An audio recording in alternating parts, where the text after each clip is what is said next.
পার্বত্য চট্টগ্রামে একটা পাতা খসে পড়ার আগেই শাহবাগে এসে বলা শুরু হয়ে যাবে সেখান থেকে সেনাদেরকে সরাইতে হবে। পার্বত্য চট্টগ্রাম দখল করাইতে সুবিধা হয়, এই জন্যই কি তোমরা বলতে থাকো। এই রাষ্ট্র যদি ধ্বংস হয়ে যায় তাহলে অন্যদের কোনো দুঃখ নাই, তারা আনন্দই পাবে।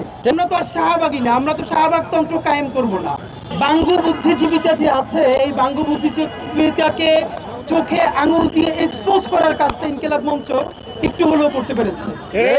আজকে দেখেন লজ্জা, আমাদের লজ্জায় মরে যেতে ইচ্ছে হয়।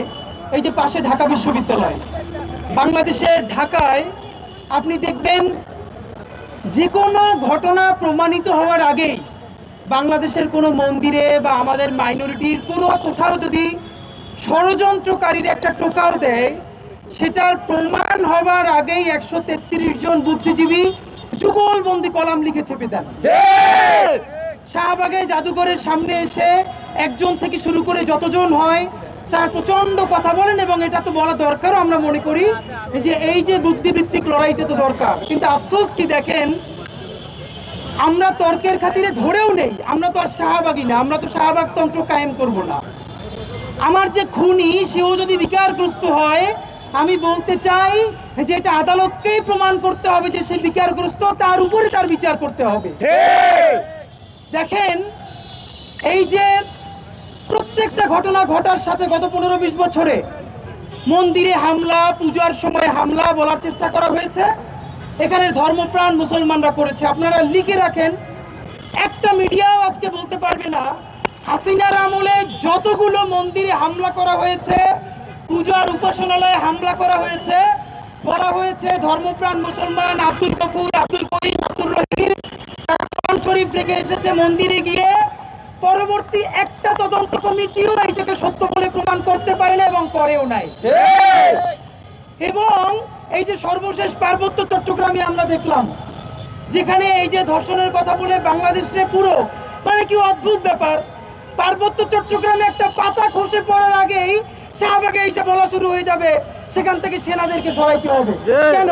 পার্বত্য চট্টগ্রাম থেকে সেনাদেরকে সরাইতে তাহলে তোমাদের দাদাবাবু দিল্লির দিয়ে পার্বত্য চট্টগ্রাম দখল করাইতে সুবিধা হয়, এই জন্যই কি তোমরা বলতে থাকো। একই অবস্থা দেখেন নরসাদ বিশ্ববিদ্যালয়ের মতো একটা জায়গায় একজন শিক্ষার্থী যেই অবমাননাটা করলো, আমি অবাক হই। আমরা মাঝে মধ্যে বলি যে আমাদের এখানে ধর্মপ্রাণ মুসলমান মাঝে মধ্যে অনেক কিছু বোঝে না, মাঝে মধ্যে তারা অনেক কঠিন ভাষায় কথা বলে ফেলে, কিন্তু আমি অবাক হই এইরকম জঘন্যতম কাজ করবার পর বাংলাদেশে আলেম সমাজের পক্ষ থেকে, ধর্মপ্রাণ মানুষদের পক্ষ থেকে যে রিয়াকশন হওয়ার কথা ছিল, তারা তার কিছুই করেন নাই, তারা সংযমের পরিচয় দিয়েছেন।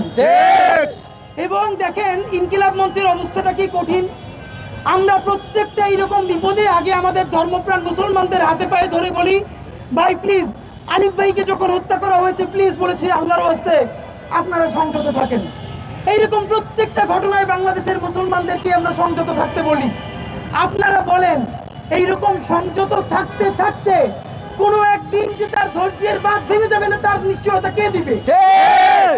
আমাদের কেউ তো কদিন পরে মানুষ বিশ্বাস করতে শুরু করবে না। এখন অনেকে বলে ধৈর্য ধরা কি শুধু এখানে মুসলমানদেরই কাজ, এই সমস্ত দায়? আপনাদেরকে একটা উত্তর দিই ভাইরা, হ্যাঁ, এই বাংলাদেশের স্বাধীনতা সার্বভৌমত্ব টিকিয়ে রাখা, এখানের ইসলাম ইনসাফ দিন থাকবে কি থাকবে না, এর সাথে বাংলাদেশের স্বাধীনতা সার্বভৌমত্বের সরাসরি প্রশ্ন জড়িত।